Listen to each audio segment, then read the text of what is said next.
Philadelphia woman who first went missing back on October 4th.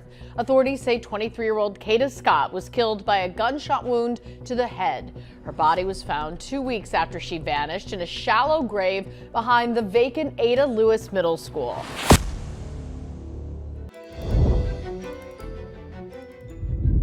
Philadelphia is a city built on resilience. Its streets hum with stories of ambition, survival, and struggle long after midnight when the glow of streetlights reflects off brick and concrete.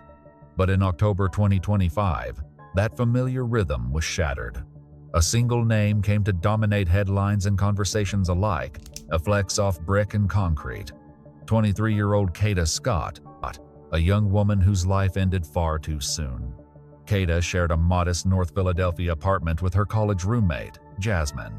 By day, she worked as a medical assistant, carefully saving every spare dollar with plans to enroll in nursing school. Her dream was simple but powerful: to care for children and offer comfort to families in their most vulnerable moments. Those who knew her spoke of her gentle nature, her quiet confidence, and a smile that instantly put people at ease. To her mother, Elaine, Kada was the emotional backbone of the family, the one who never forgot to call, who always checked in, who ended every night with a loving text. But on the night of October 11, that message never arrived. That Friday evening carried a chill in the air as Kada prepared to head out for dinner with someone she had recently met online. She felt no fear, only relief at the thought of relaxing after a long work week. Jasmine would later recall the sound of Kada's laughter filling the hallway as she slipped on her jacket, grabbed her purse, and called out, "Don't wait up." It was the last time she would ever hear her voice. Kada never came home. By morning, concern turned to panic. Her phone was off, her social media silent. Elaine filed a missing persons report, and police began reviewing local surveillance footage. At 9:14 p.m., cameras showed Kada walking to her car. Moments later, a man in dark clothing rushed toward her, entered the passenger side, and the car drove away, vanishing into the night. Police traced her car's movement through nearby traffic cameras. It was last spotted heading north on Roosevelt Boulevard at 9:46 p.m. And then, nothing. The signal from Kada's phone stopped around the same time. In the search for Kada Scott today, earlier we learned police made an arrest in the case. I'm Fred Shropshire. And I'm Jacqueline London. Investigators have been looking for Kada Scott since October 4th, and that search continues. We did not find Miss Scott. We found some articles that are interesting, again, of evidentiary value, but Miss Scott was not there. Again, we're asking the public's help. All right, this is still a missing persons case. Like the Deputy Commissioner mentioned earlier today, the homicide unit's involved because of our resources and our experience. We're still asking the public's help if they know where Miss Scott is or they saw Miss Scott to give us a call.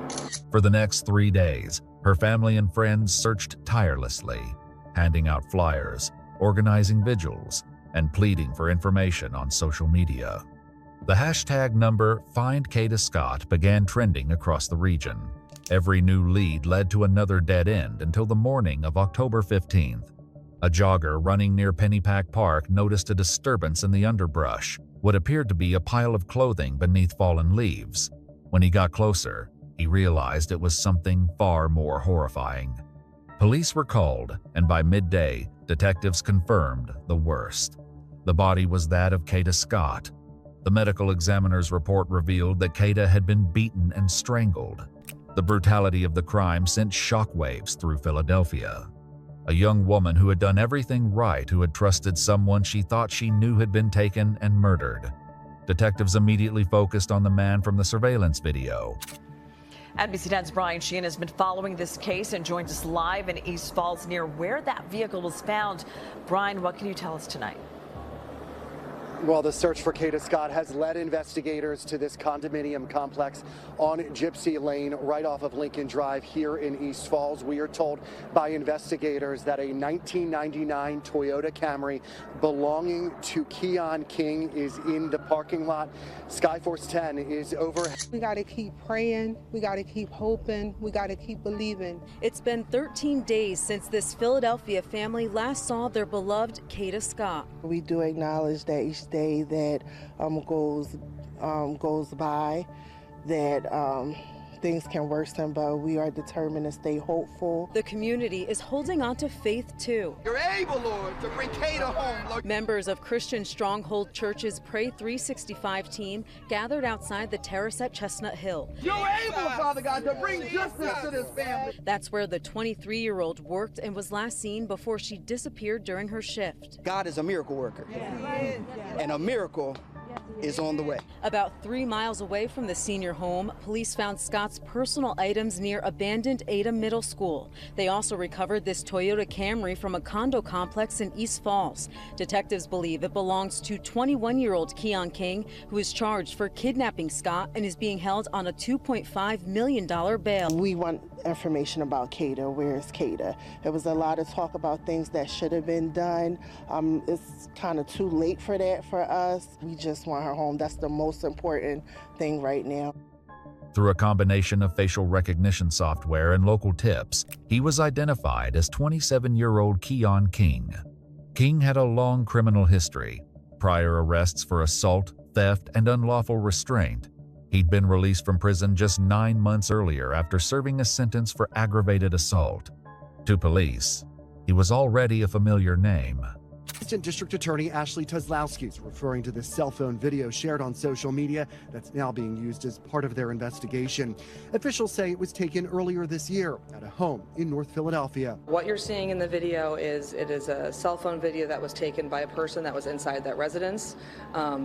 Keon King is, you can see his face, it's him on the video. He hops a fence and tries to gain entry into that property. He comes back twice, trying to gain entry into that property through a window. Kozlowski says at some point after the video ends, the woman and another person in the home stepped outside, and that's when it's alleged King kidnapped her while his 2-year-old child was in the back seat. For the search for Kada Scott today, investigators focused their attention on King's 1999 Toyota Camry, which they believe Scott was in before she disappeared. Police sources also say they recovered evidence connected to Scott at an abandoned school in Germantown after their search there yesterday. King was tracked down to a house in Germantown, where he was staying with relatives. When officers arrived, he tried to flee out the back door but was caught after a brief chase. Inside the home, detectives found Kada's phone, purse, and car keys inside a duffel bag in the basement. Forensic testing would later confirm that her DNA was present on his clothing and in his vehicle. Remains there for 2.5 days. Using cell phone technology, investigators tracked King to this house on the 5500 block of Belmar Terrace. A search of the house turned up contractor bags, a hammer, and ammunition, among other items, according to the complaint. 2 women who lived there were detained and interviewed but released. King was not at the house. The criminal complaint says King's cell phone was tracked taking multiple trips between the Belmar Terrace home and the area where Scott's body was found. At 11:39 p.m. on October 5th, one day after Scott's disappearance, court records say King's registered Toyota Camry was caught on surveillance returning and parking at the recreation center next door to where Scott's body was found. The arrest brought a brief moment of relief, but also outrage. Many questioned why a man with King's record was out of prison in the first place. Reporters pressed local officials about parole policies, and city council members began demanding changes. For Kada's family, however, the focus was on something simpler: justice. When King made his first court appearance, he entered the courtroom wearing an orange jumpsuit and chains. He showed no emotion, staring straight ahead as prosecutors read the charges: first-degree murder, kidnapping, and abuse of a corpse. After 3 weeks of testimony and 7 hours of deliberation, the jury returned with a verdict: guilty on all counts. King showed no reaction. The judge sentenced him to life in prison without the possibility of parole. Justice couldn't bring Kada back, but her story sparked change safety initiatives, workshops, and Kada's Law. Each October, Philadelphia remembers her. Candles lit and prayers whispered, a lasting presence reminding the city to protect one another. Though taken too soon, Kada Scott's courage and light live on. Justice couldn't bring Kada back, and the fear her death spread through Philadelphia lingered. Though taken too soon, Kada Scott's courage, light, and legacy live on.